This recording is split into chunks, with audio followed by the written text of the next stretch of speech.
જો એકલા હો અને તમને હાર્ટ એટેકના લક્ષણ દેખાય છે તો શું કરશો? આજકાલ હાર્ટ એટેકની સમસ્યાઓ વધી રહી છે, પરંતુ જો તમે એકલા હો અને તમારી મદદ માટે કોઈ હાજર ન હોય ત્યારે તમે તમારો જીવ કેવી રીતે બચાવશો તે હું તમને જણાવું.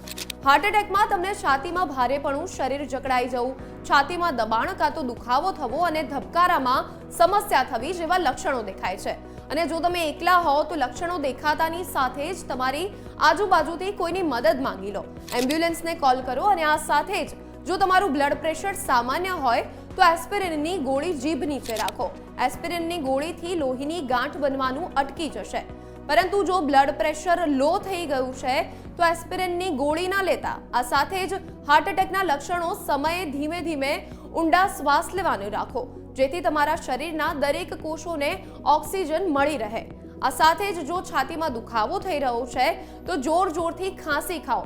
ખાંસી ખાવાથી ફેફસા, હૃદય અને નસોમાં લોહીનું પરિભ્રમણ વધતું હોય છે. ખાંસી ખાવાથી તમને ઇન્ટ્રાથોરાસિક દબાણમાં ફેરફાર થાય છે, જેના લીધે દર્દીને થોડો સમય મળી રહે છે. જ્યાં સુધી સારવાર ન મળે ત્યાં સુધી તમારી આંખો ખુલ્લી રાખો અને જ્યાં સુધી ડોક્ટરની સારવાર ન મળે ત્યાં સુધી ખાવા પીવાનું અને વોશરૂમ જવાનું પણ ટાળજો.